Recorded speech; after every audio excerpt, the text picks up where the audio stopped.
own space, justice is a long way away. Hello, my friends, and welcome to the Space Game Junkie podcast. I, as always, am your co-host, Brian. Joining me, as always, is your co-host, Julie. Hello from the great greening north where the sun is bright and the coffee is strong. My doctor told me I had to cut back on caffeine. I'm so sad about it. I know he's right, but I just said, tell me how much longer I have to live. I'm not going to cut back. I kind of feel the same way, to be perfectly honest. I love caffeine so much. Also joining us is your co-host, Jacob. I don't know about you. Things have felt like a disaster continuously for the past 8 years or so. I'm an American. How do you think I feel? Also joining us is your co-host, David. Disasters. So, friends, we're missing a couple people today. We're missing Spaz because he's not feeling well. He thought he could be. He was hoping he'd be able to join us, but he's sick. Sounds like allergies. So get better, Spaz. And Thorsten is continuously having internet problems after his the tower that provides his internet got hit by lightning. I think, didn't they say it's going to take weeks to fix? Didn't he say that? Yes. Yeah, they gave him an estimate in the weeks. It's like, oh God. So we're missing some people today. We thought we'd have almost a full crew. So we're kind of dealing with our own disaster. Now it's May 1st. We usually don't date these, but it's May 1st, 2024. And so I thought it'd be fun. And so, of course, my brain goes to May Day. You know, May Day is not an actual, like, when I think May Day, I think, oh my God, we're going down, we're crashing. You know, I mean, the actual May Day holiday is not about that. But when I think May Day, I think, you know, disasters. So I thought, let's talk about disasters in and out of games. By the way, also games that were disasters, potentially. Yes, exactly. It is also International Workers' Day. So thank you, everyone who's working today. Thank you, unions, especially for making people's working conditions better. So happy International Workers' Day. It's a lot. There's a lot of holidays today. It's National Chocolate Parfait Day. Things happening in May. Oh, here's my favorite. National Purebred Dog Day. Mm-hmm. Yeah, that's an actual holiday today. So we thought we'd talk about disasters, both in and out of game, as Jacob just alluded to. And so when I thought of gaming disasters, one game came to mind immediately. Kinetic Void. There have been other disastrous games that have tanked and that have been horrible, but for some reason, even worse than like E.T., Kinetic Void is at the forefront of my mind when you talk about gaming disasters that, you know, because holy crap, this game, we've talked about it before, but if you're unaware, friends, Kinetic Void was a game that I believe had a Kickstarter Yes. back when Kickstarters were becoming a thing. And it promised a lot, like a lot of Kickstarters did. It promised quite a bit. What it actually delivered was one of the most incomplete, obtrusive, confusing messes of a game that I've ever run into. I've played a lot of games, and I've played a lot of games that haven't ended up being very good. I've played a lot of games that have been very confusing or messy and incomplete. Nothing before or since, very few things. I can't think of anything else really that's come close to the disaster, the outright disaster that Kinetic Void ended up being. Because, dear Lord, this game it's a game where you build your own ship. It's like, how hard can it be? This game has a building thing. You can see on the video, I don't like building in games, and I'm not great at it. But most games do a good job of compensating for the idiot I am by making their tools. They make good tools. They have very good. Like, I can even build something in Kerbal Space Program. You know, like, there are a lot of games that focus on building that even an idiot like me can passively build a ship. You know, because they make good tools. Yeah, but this game. the tools make no sense at all. And nothing is explained very well. And nothing actually makes a lick of sense. So I think this video is the video I used for the background here is mostly me building a ship because it took so long to eventually build a ship that would fly, because nothing is explained well. And it has got to be one of the, for a game that is focused so much on shipbuilding, it is probably the worst shipbuilder I've ever encountered. and that is impressive. Yeah. And what's even worse is once you finally build a ship you could use, once you get out into the actual game itself, it's just a big empty nothing.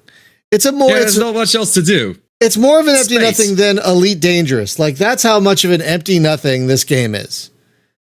Yeah, like here's, oh, you finally built a ship? Here, yeah, I can go do stuff. And there's like next to nothing to actually do. It like on the flip side, you have a game like, say, Avorion, which has a very competent shipbuilder that's very well explained, easy to use, easy to get into, and there's a universe full of stuff to do. And if you don't want to build a ship, there's a shipyard in the game that'll build a ship for you.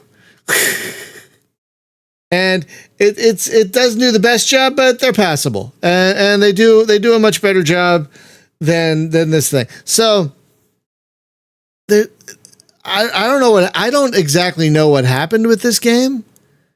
My guess is they ran out of money and just shoved it out there. But that seems to be what happened. Yeah. I also don't really remember. Like, I might have known at the time when it came out what happened. I do sort of remember vaguely that the game was under decently active development and then just stopped. Yeah, and that's happened more often than that's happened a lot. Sadly, it's just they run out of money. Like that happened. I guess another disaster was, what was that game that actually looked really great that the developer like had a nervous breakdown? And you're gonna have to narrow it down. It was a really great looking space game. Chris Roberts even supported it. It had a very successful Kickstarter, and the developer just crumbled under the weight of his own expectations. I can't remember the name of it. Could you narrow it? Was it Space Base DF9 or was it something else? No. It was a solo developer. Interstellaria? No. It was a huge. Oh my god! It'll come to me later. The fact that I can list multiple games that fit that description is concerning enough by itself. But I can't remember the name of it. That's kind of another disaster. But it'll come to me later. I'm sure it'll come to me later. Like 3:00 in the morning, it'll come to me. But that's a different kind of story where the guy had enough money, but he couldn't do it after a while, which is a real. Can't remember the name of the fucking thing. It had a similar name to this, but hang on. Not quite. So, Julie, I'm going to move on to you while I try and find the name of this thing. Do you have a favorite? Either in-game disaster or a game that was a disaster? Well, here, let me just cite like a quick little list of different categories, and I can talk about whatever you want or just be done with the list. In-game disaster Fallout 3, the player has a choice whether or not to detonate a nuclear bomb. Fallout 14, the MMO, they destroyed the entire world not once but twice. Real world disaster, I lived in a presidentially declared disaster area for a week. Real world disaster, my union is a complete disaster, but I still belong. And for a game that's a disaster, anything that has the words Duke Nukem on it. There's my list. Oh, wait a minute. Dude, most of the Duke Nukem games were all right. I mean, Duke Nukem 3D especially. Duke Nukem is a misogynistic POS to whom women are little more than, and I was going to quote Eminem, but Yeah, I won't. And also, it's who makes it, Gearbox. I have a big problem with the CEO of Gearbox. Yes, Randy Pitchford, whom we are And regrettably familiar with. and anything whose his name touches, I will no longer have anything to do with for obvious reasons. And I have hidden everything in my Steam library that is connected with him. If he ever quits the company, I'll go back. But presidentially declared disaster area, we were all without power for over a week. At the time, we were taking care of someone who was terminally ill and needed an oxygen machine. And so it's like, oh my God, what are we going to do when the oxygen bottles run out? Fortunately, a neighbor had an industrial size generator, and his house looked like an octopus going all over the neighborhood. God bless him. He's still our neighbor. And that's how the other person survived. Final Fantasy 14, when it first came out, was such a disaster that the CEO of the company apologized for it, and they worked in redoing the whole world as a cataclysm, which they have actually done twice now. The new game, which I haven't finished, has a cataclysm in it, and the original game has a cataclysm in it. Let's talk about that one, because I want to keep it gaming focused, and I think Final Fantasy 14 is a really interesting example. Final Fantasy. I'm sorry, go ahead. No, by the way, the game I was thinking of earlier, folks, Limit Theory. I figured it out. Limit Theory. That was a very promising game where the developer got crushed under his own weight, mental health weight, and had to stop working on it. That was a decade ago. I remember it very vaguely. Yeah, the game looked great, and the game looked amazing, and it had very much promise. Like, people like Chris Roberts even backed it, and then like he just got more and more like he got like more crushed under the weight of his own like mental health issues, and eventually he just stopped. Such a shame. Anyway, Julie, let's talk about Final Fantasy 14, because okay. First, I want to say, because I know a lot of people are going to say it, well, how do you know if you haven't played Duke Nukem? I have. Anyway, Final Fantasy 14, what was great is when it first came out, it's one of these redemption stories like No Man's Sky. It was in really bad shape, and I didn't play it then, but we have a static group that's been going on for quite some time now, a couple of years, and one of our gamers had played it back then. And at one point they just said, okay, everybody can play for free until we're ready to take it offline.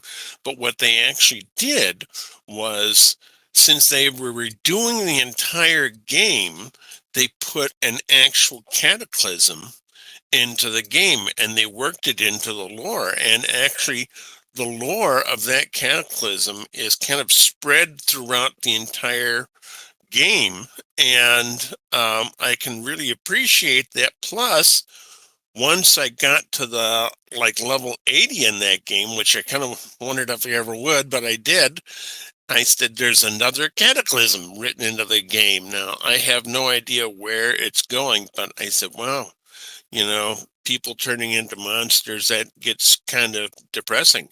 And I don't know if they're going to destroy the entire world a second time like they did the first time. So I'm still working through that one. But I thought what was really amazing was that I've played games where, it was like they've redone the game before, like No Man's Sky, but this time they worked it into the lore. And I said, that's really unusual, and I really appreciate that. And Final Fantasy is one of the few games I have ever played where I can do a pug and I won't take a chance on having to vote somebody out or everybody saying, oh, you stupid noob.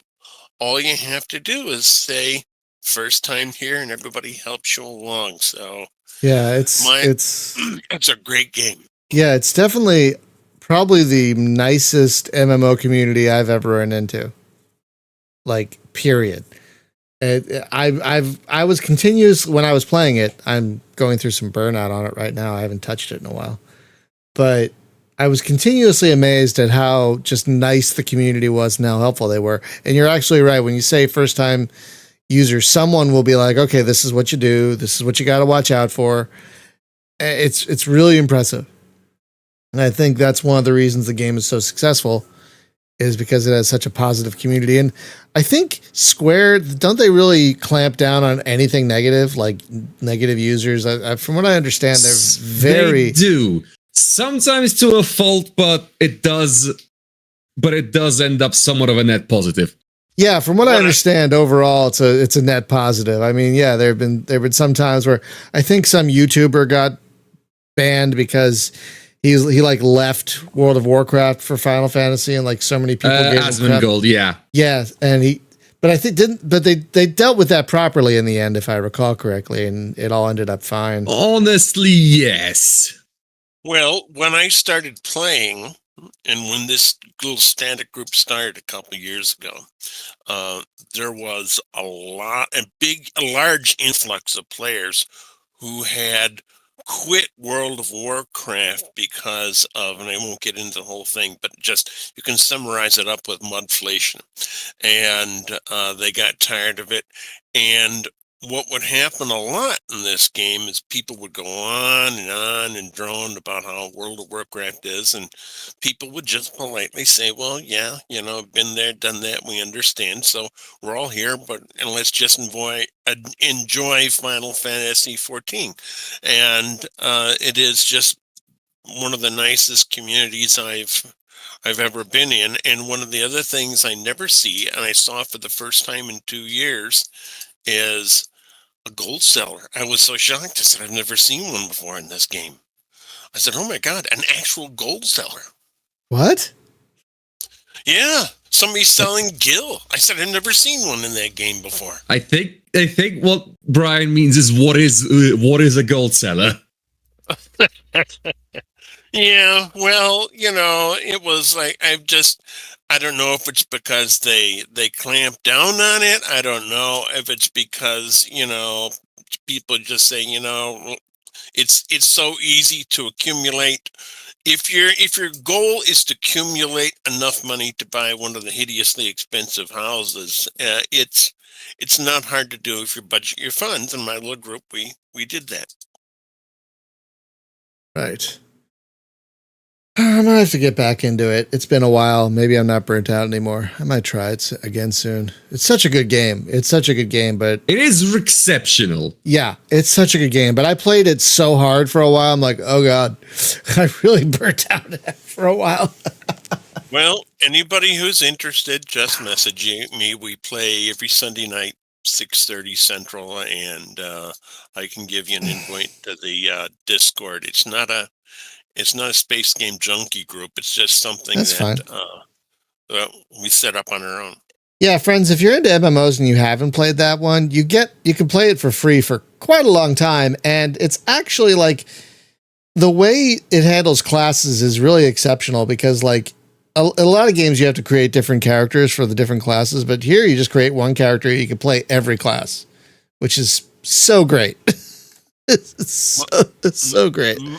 My main character is called Imperati Stormageddon, which is a reference to Doctor Who, of course. Yeah. I was going to ask if I was a Doctor Who reference. Yeah. It is Stormageddon, Dark Lord of all, but he says you can call him Bob. Oh, that was great stuff. My main character is like 6 different classes, so it's just a matter of what class you want to work on that particular day. Yeah. Yeah. And there's so much content, you guys. Holy crap. There's so much content. Oh my God. Anyway, that's a good one for kind of an out of game, like a game that kind of was a disaster, but they turned it around. That's a really good example. All right. So, Jacob, do you have anything? Well, for disasters in games and for games that are disasters. So, I've got a couple of ideas. Okay, it could be either. I mean, as long as it's focused on gaming, that's fine. Well, if it's focused on gaming, no one said disasters have to be natural. No. This little game called DEFCON. Oh no, here we go. DEFCON? Wait, what is DEFCON. DEFCON. As in defense condition, I believe. So, back in the year of our Lord, 2006, a studio you should be familiar with called Introversion Software, that released a whole pile of very good games, including Prison Architect and the Uplink and the game Uplink, which is still, in my opinion, the best hacking game ever devised. Released this delightful little title called DEFCON, which, it insisted on on being kind of a small scale / not very small scale, but a quick strategy game you can get done in an hour. And that's what they lure you in with. It's actually a horror game where you are the monster. This is why I've never played it, I think, because I own it. Yeah. Because, of course, I do. And, it looks so bleak. Every time I look at this game, I'm like, oh, God, I don't think I can play this. Yep. No, there is... The game is basically the cheapest way I found to undo months of therapy at a time. Have you ever wondered what it's like to unleash a nuclear warhead on your town and see a 6-digit kill count? Well, I didn't, but the game offered me exactly that. And more. Yes, the premise of the game is very simple. You are in charge of some kind of global coalition sitting in an ominous underground bunker somewhere, and you delegate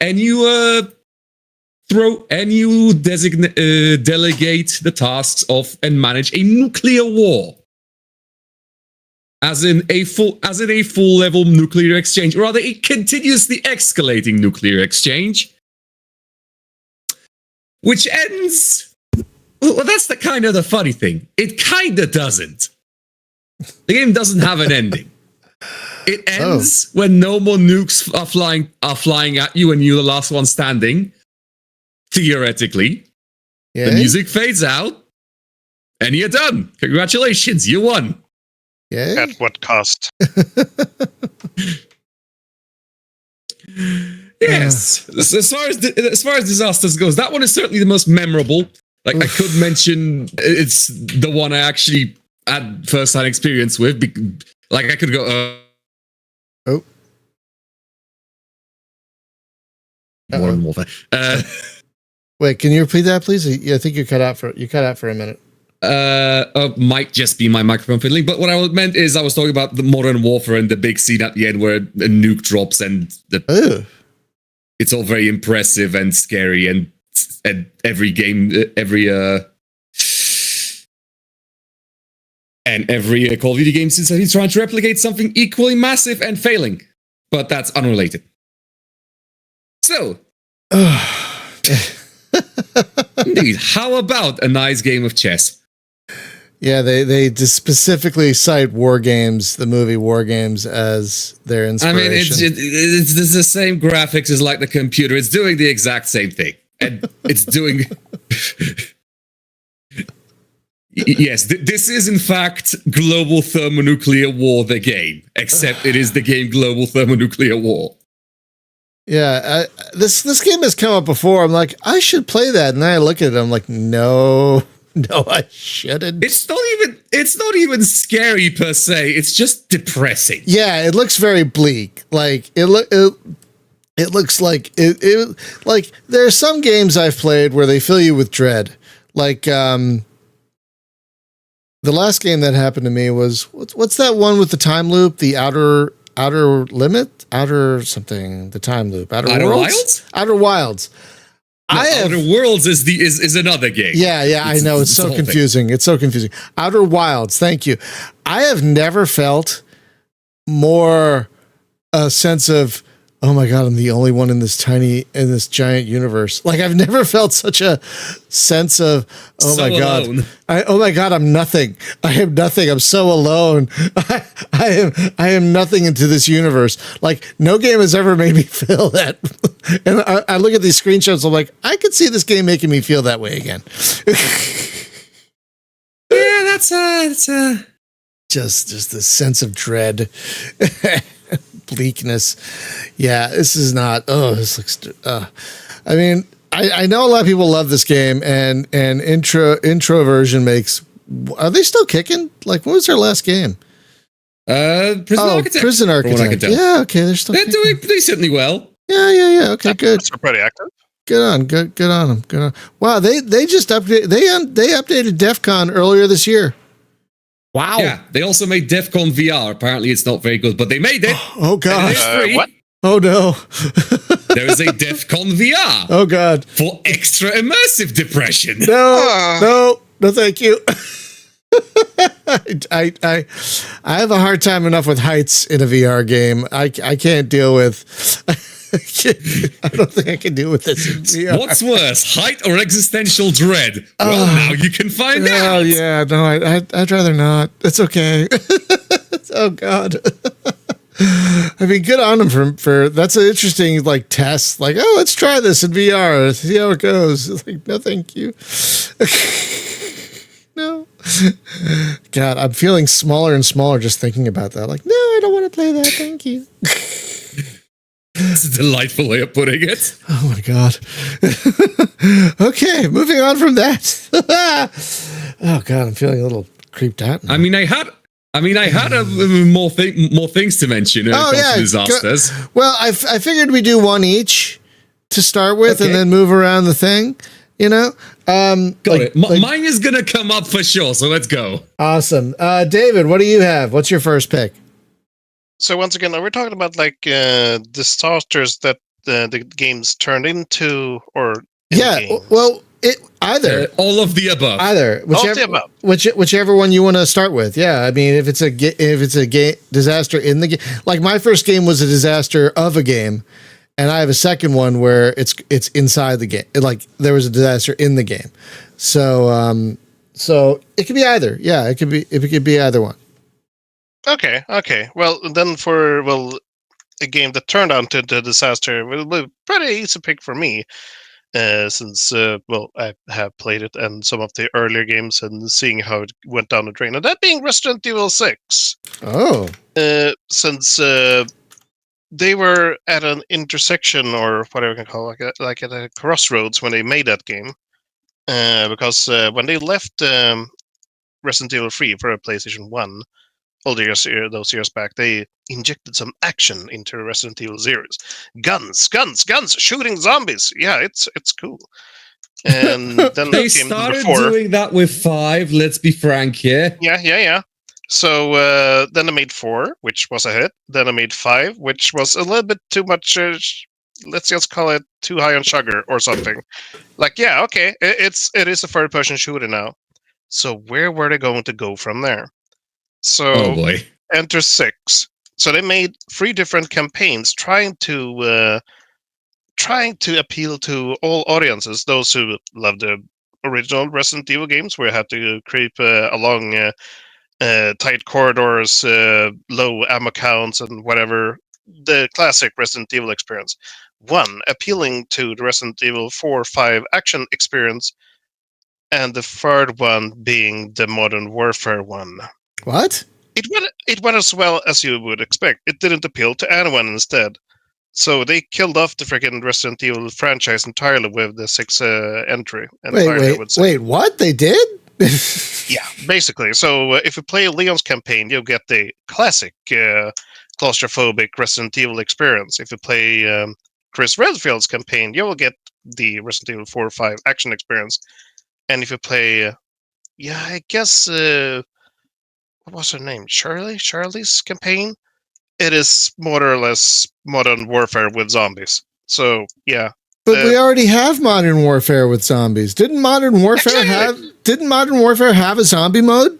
And yes, it did. And there's also those zombie sniper games, and there are already games that do that sort of thing. Exactly.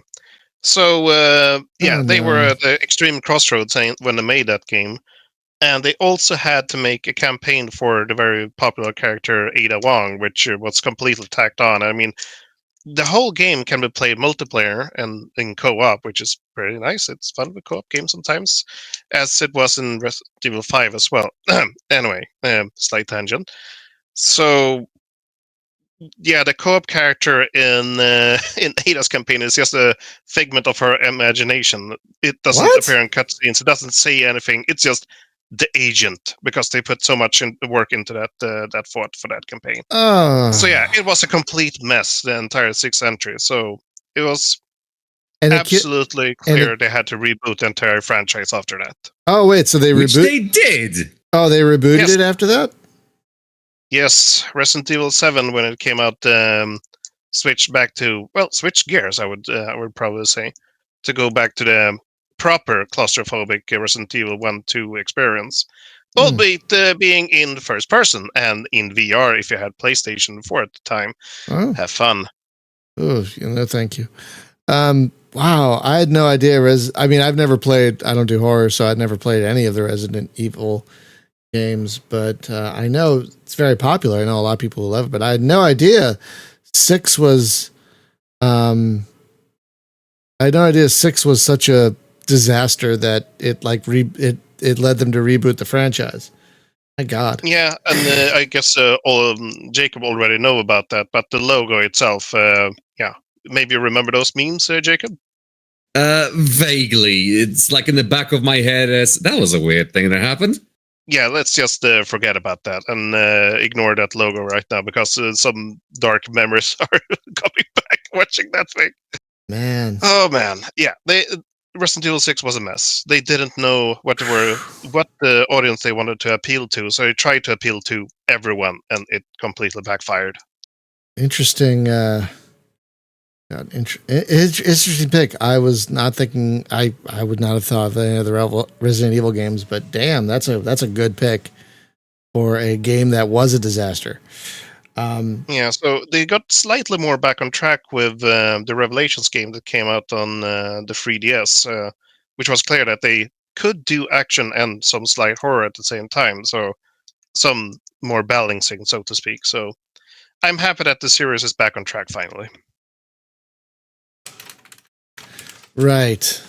That's good. Did you say 3DS? Did you say DS? Did you say 3D? Yes, the 3DS. They are, I think both of them are on the 3DS, Revelations 1 and 2. Maybe, no, 2 is a console release, sorry. But Revelations 1 is a 3DS game, and check it out. It has a raid mode, which is like a looter-shooter mode. It's insane. Okay, I have a 3DS. Even though I've never played a Resident Evil game, I'm gonna have to check that out because I love looter shooters. I love looter shooters. And the Brian's inner gremlin awakens. Oh boy! So the second game I want to talk about. Shiny thing. It's true. The second game I want to talk about was the disaster was inside the game. Now, I'm going to talk about 1986's Starflight, a game littered with disasters. For example, eventually it takes place in our galaxy, and eventually you find Earth. And Earth is a deserted, irradiated mess for a variety of reasons I don't want to go into too much. But it's not a fun place to be. No, but the biggest disaster I feel in the game, and I'm going to spoil oh God, it's almost 40 years old. Oh my God. 38-year-old game. I'm going to spoil for you all. I've probably talked about this before, but just as a refresher. For the entire run of the game, you're using this fuel called Endorium. You can only find it in certain spots. You can only buy it in certain spots. It is the fuel you use to go faster than light. At one point late in the game, you find out that Endurium are actually these race of ancients that kind of live outside of our space-time continuum.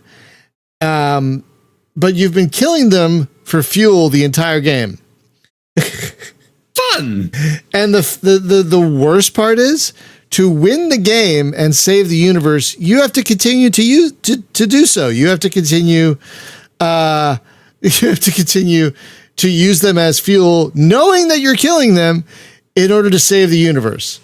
Oh my God. It is absolutely heartbreaking.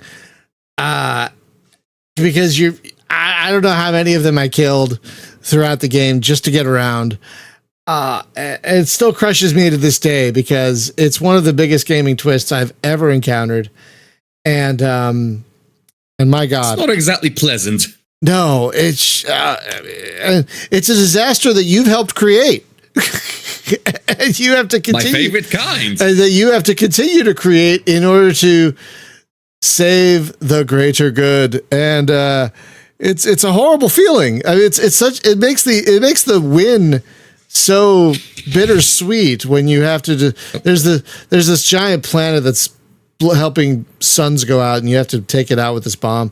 And once you do it, it's such a hollow victory. It feels like, because it's like, wow, how many of these things did I kill to get here? But yeah, Starflight, wonderful game, amazing story, one of the biggest twists I've ever encountered in gaming. But if you look at bits of the story, holy crap, that game is depressing. Holy crap. Now, Jose, I'm not going to mention the one you just brought up in chat. That's a good one. Well, no, Jose, we're talking about disasters, whether they're in game or out of game. So, are the game. Or are the game, yes. Yeah. So the first game I mentioned was Kinetic Void, which was a disaster of a game. So now I'm talking about Starflight, which the story is such a emotional disaster. That's why I wanted to bring that one up. So I'm not going to mention the one you brought up just in case someone else had it in their list. We can bring it up at the end. Julie, did you have a second thing you wanted to talk about in terms of gaming disasters? Yes. In-game disaster. It's a toss-up between the two. I'll mention both, but talk about one. Okay. Ixion. Ooh. Because the entire Earth blows up. Right. And that sounds bad. Yeah. I only stopped playing it because after a while of playing this, I realized all I was doing was coming home and playing a game that does on a larger scale what I do for a living. And so it's like asking a truck driver to come home and drive around the living room. Which some of them do that. Yeah. But my favorite in-game disaster is Fallout 3, and here's why. There's plenty of nuclear explosions. Well, the game or in the game? Because both are applicable. In the game. In the game. There's a nuclear explosion, but here's why it's my favorite decision. Because when you start this game, and I know there's not going to be a spoiler alert for any, maybe it is. Spoiler alert for anybody who hasn't played Fallout 3. The deal is this, is once you leave the vault, you come to the nearby city called Megaton, and the city in the series is based on Megaton. But unlike the series, there's this nuclear bomb at the center of, and shades of Planet of the Apes, there's people who worship this bomb. So the deal is, what makes this decision interesting is you can either stay here in this little community of Megaton, lived in some shack, or you're approached by a stranger in what passes for their cafe that says, look, see that one remaining tower out there in the distance? That's Tenpenny Tower. It is the one remaining tower that's in good condition in all of the wasteland. I will give you a suite in it if you detonate that nuclear bomb, and it's because it's in the way of this old guy's view. And I said, okay, normally not, but I'm going to blow this mother up because I want to see but I've played it both ways, but first time through, I said, I want to see how Bethesda handles a nuclear explosion in game. And I said, wow, that was impressive. And that's my favorite decision about an in-game disaster. Wow. Yeah, I've only played Fallout 3 once, and I went the other route, and I just couldn't bring myself to blow it up. But yeah, that was rough. There are decisions throughout that game that it's like the Kobayashi Maru and like Tenpenny Tower at one point.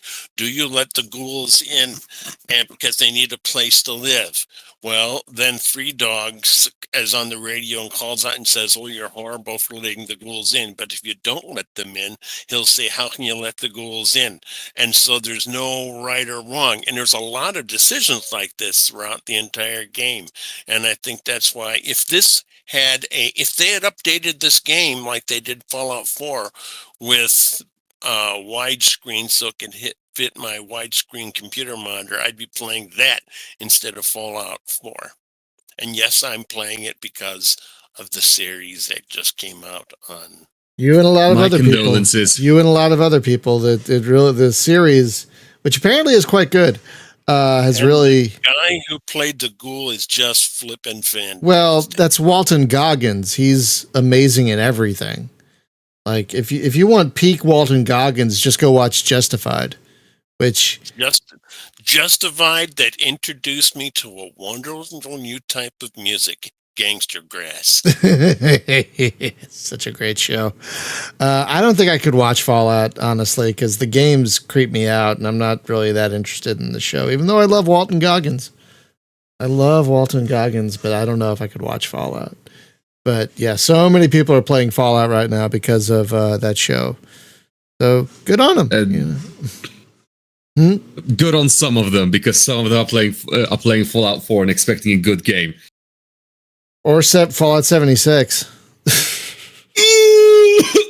Apologies. Well, the thing is, to get one of the Fallout 3 games to run natively in widescreen is a giant pain in the ass because it won't run at 2560 by 1080, and there's all kinds of problems trying to do it. But now I play this just because I can start it up in 2560 by 1080. Yes, it broke a bunch of mods, but eventually the people doing Fallout London will get past that.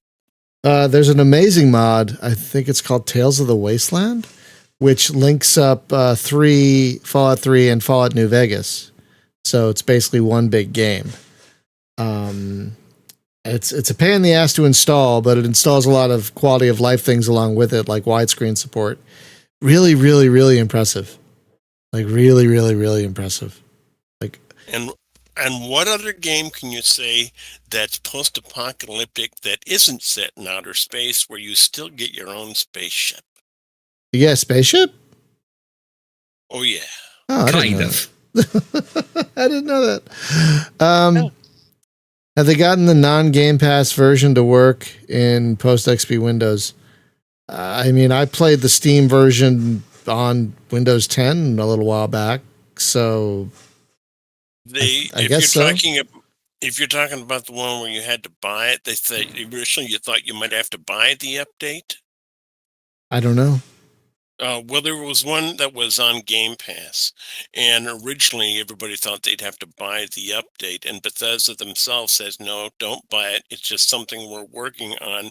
You'll get it for free eventually. The fact that had to be clarified. At least they did. At least they did. All right.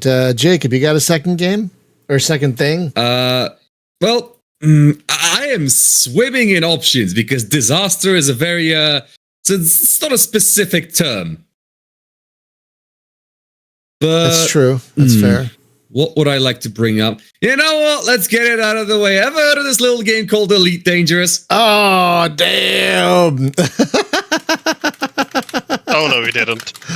I didn't even think of that one, to be fair. Really? I didn't even think of that one, but yeah, that's a... Because I'm going to be honest, we keep rambling on about it. I don't think we've ever properly explained to the audience why we're so mad at it. Or like, in a complete and comprehensive manner. Do you want to go for it? I can attempt to start, because the problem is I don't think I can cover everything. That's fair. Go ahead. Why don't you get started? Thing is, about Elite Dangerous was back in the year of our Lord. When did that thing first come out? Like 2014? Yeah, 2014. So space games were kind of dead. They were basically not a thing. They were disappearing pretty much overnight. And as you can recall, Brian, they just weren't happening. And suddenly we get the release, and suddenly we get Kickstarter announcements of the big three. The big three are as follows: Star Citizen, Elite Dangerous, and No Man's Sky. Okay, No Man's Sky wasn't Kickstarted, but it was published by Sony. It was around that same time. They were all around that same time, and they were all supposed to be these huge space game revivals. One of them was, from Chris Roberts, creator of Wing Commander, and so on. Elite Dangerous was, a sequel to Elite, which is Elite. We all know of it. And No Man's Sky was supposed to be the game with an infinite universe and all sorts of other fun stuff. Now, Star Citizen, I'm not talking about because it's an ongoing disaster rather than a finished one. Yeah. No Man's Sky released in an abysmal state, partially because the developers tried to make a AAA game, but they didn't know how to, so they made a weird sort of indie game that should have cost like $15 to $20, but it costed $60. It was a whole thing. Elite, on the other hand, doesn't have an excuse. No. Elite Dangerous was, off of the hands of Frontier Developments with tons of funding, and it ended up just the annoying part is that somewhere in there is a good game. The core gameplay loop, the core mechanics of Elite Dangerous are good. I have actually hopped in recently, and it was fairly fun. Yes, the space flight. Fun for like 20 minutes until you realize, okay, this is fairly fun. Like, mining is interesting. You could chuck rockets at small deposits. You could blow open select asteroids, which I've never seen a game let you just straight up do demolition mining. And then you realize, okay, so what's the point of this? The point of this is to make money. Okay, fair. What else is there after that? There's engineering. What is that? Well, you have to spend several dozen hours grinding for materials scattered around the universe to get better stuff. Why would I want better stuff? To make money faster. And what happens afterward? Well, there's the personal narrative where you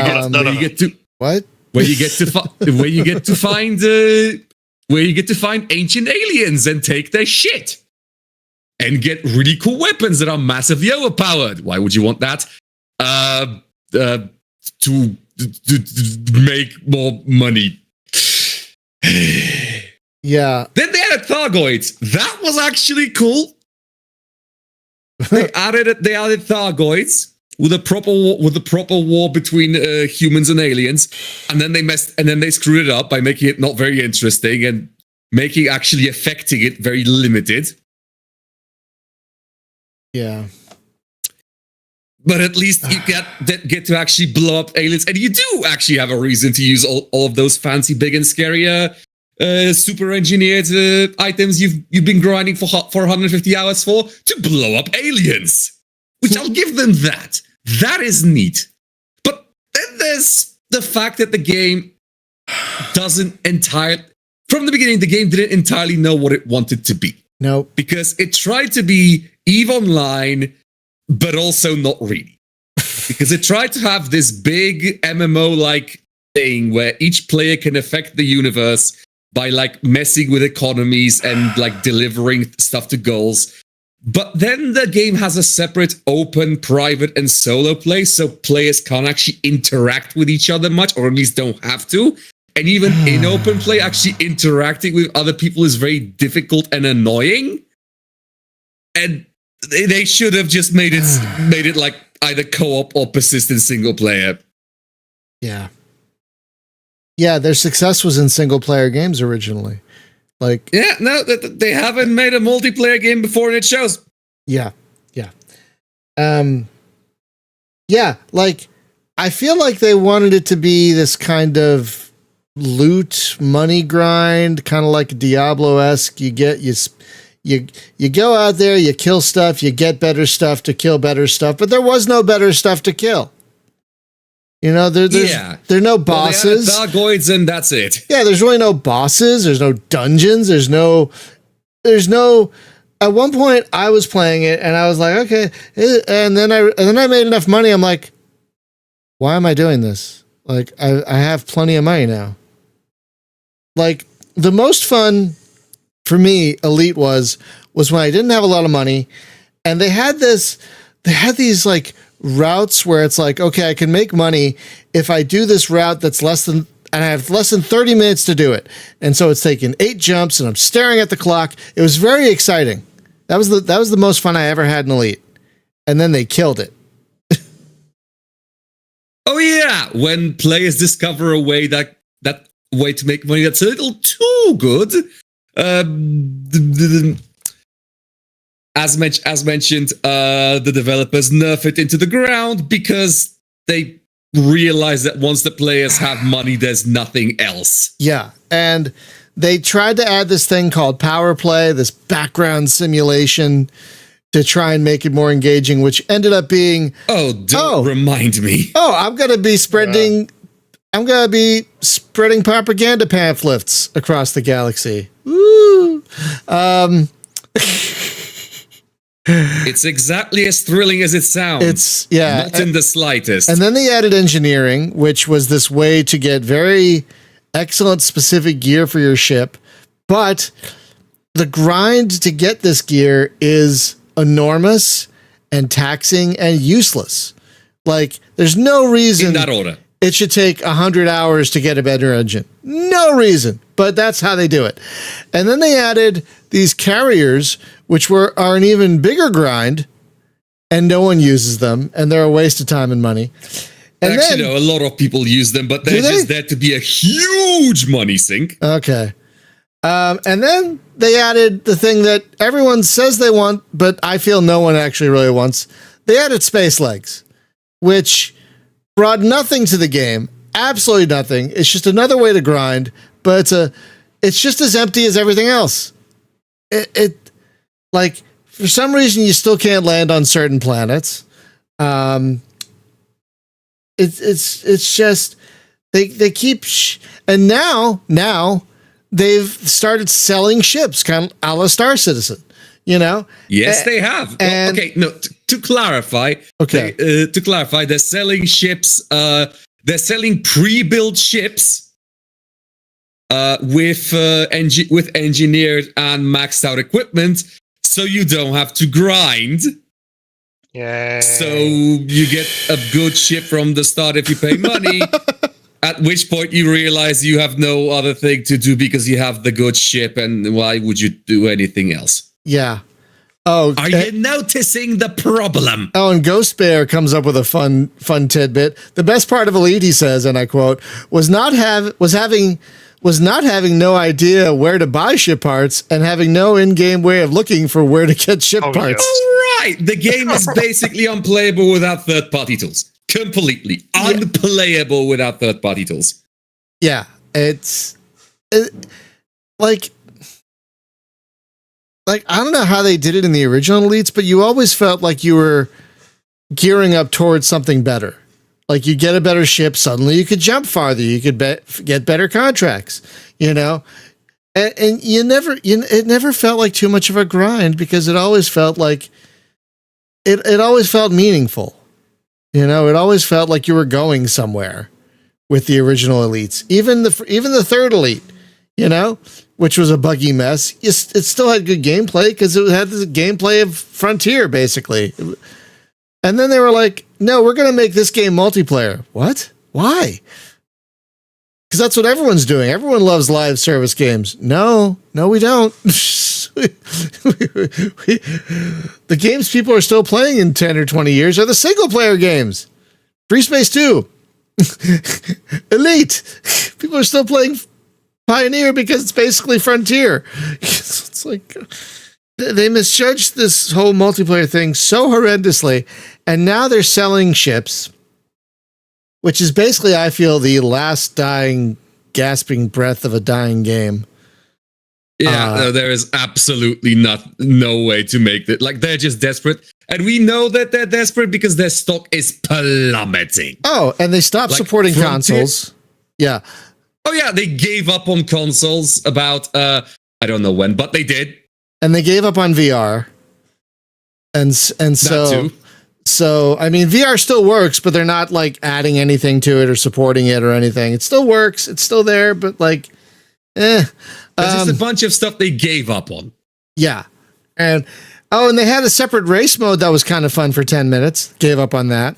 Remember that thing? Oh, yeah, they did. Remember that? That was kind of fun for a half second. You know, that was kind of neat. And then nothing. The whole thing is starting to sound like a reverse No Man's Sky. It kind of is. Ain't wrong. That's not actually a bad way to look at it, you know? Not entirely wrong. I think I agree. Not entirely wrong. That is not a bad way to look at it. I tried to play the game the first time out. I tried to play the tutorial. I think I've said it before. I couldn't figure out how to land in the space station. It's like, at least mark it with something. The entrance. Yeah, well, thankfully they've done that now. It's that's like a reverse disaster. That's a Cinderella. Maybe that's another topic we do. Have we done Cinderella stories, like gaming Cinderella stories? I don't think we have. I'll have to look, but that might be a good follow up topic to this one. Is gaming Cinderella stories, because those exist too. But yeah, Elite is. Basically, it's one of our biggest gaming disappointments, and it just makes us sad. It really does, because again, flying around in that game, folks, the actual flying around part is incredible. The sound design, incredible. The graphics, fantastic. It's a wonderful space flight engine with amazing sound. The problem is the actual game, of which there barely is one. And so it's just such a crushing disappointment when you see them not making any of this better. This game has been around for 10 years now. It's not gotten better. It's gotten worse. Just slowly worse. And I have a lifetime license to this game. I bought it when it first came out. I'm like, ooh, this is going to be great. I will buy a lifetime license. And what has that gotten me? You did not know. I didn't know. What has that gotten me? A game I haven't played in 6 years. The man lacked critical information. The man did not, in fact, know. The last time I played it is when I first got my VR headset. I'm like, oh, I'll try this. And then I got in the ship. I'm like, oh, this is neat, looking around. It's kind of like head tracking, but a little more immersive. I flew out of the station. I'm like, okay, this is neat. This is pretty. Oh, yeah. This sucks. Turned around and flew back. Landed. Respectable. So that's a really good, we could have a whole, I think we've done a couple of episodes on what a disappointment Elite Dangerous is, like whole episodes. That's a good way to put it, David. 99% engine, 1% game. That's a really good way to put it. That's entirely spot on. Yeah, that's entirely. God, I mean, there are so many better. They could have picked from their own examples as to do how to make a better game. They could have just said, okay, let's just make Elite 2 Frontier but prettier. That and we'll just keep making add-ons for it. That would still be selling well today, I think. People would be like, oh, we want co-op. Fuck them. You know, just make a single player. Oh, yeah. Remember when they added co-op to this game? Wings? Remember that? And it never, it still doesn't work. Yeah. Oh, no. It still doesn't work because of this stupid instancing. Anyway. Ooh, okay. I'm fine. I'm okay. Blood pressure, Brian. Blood pressure. Yeah, that's what a pick, Jacob. What a pick. David, I did not expect to stir this much controversy, but I mean, I'm not surprised because it was bound to happen sooner or later. Again, we've had whole episodes of how this game has disappointed us, and we could continue to do so. Excuse me. Oh God, Wings is still janky from what I understand. Like, no one talks about it. Apparently it still doesn't work. Last I saw it, like a couple of years ago, people were still complaining about it. Well, reports of it require people to actually play it, which people don't. You can't use fightercraft because of Wings. Wait a minute. Can the fighters not like run on AI? Like you have to have another person in there? Can. Uh-huh. They should. I don't know why they shouldn't. I don't know why they wouldn't. Last I checked. God, if they can't fly on their own, that'd be the biggest waste of freaking time. Just like this game. David, you want to close us out with your second pick? If you have one? Well, I had listed a few disasters inside of a game universe, so I was thinking of one of them. But then I also wonder if I'm allowed to just pretty much spoil the entire plot of Soma. So that's you can. Oh boy! If you want, I spoiled Starflight, which yeah. Go ahead. What's it called? I mean, Soma is already about almost 10 years old. So Soma. Yeah, it's a horror game from Frictional Games, the makers behind Amnesia, The Dark Descent, and Penumbra. So yeah. I don't think I remember. Probably because it's a horror game. I don't think I remember this one like at all.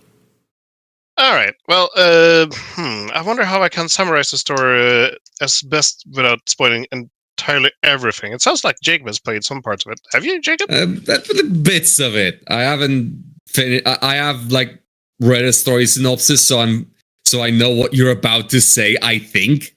Yeah. So I just can be honest here. I haven't completed a game entirely. I got stuck on the very last enemy in the game. Well, second last enemy to be sure, because every enemy in the game is a puzzle in itself, have different rules, blah blah blah, and the last one just crosses by every freaking one of those challenges. So whatever.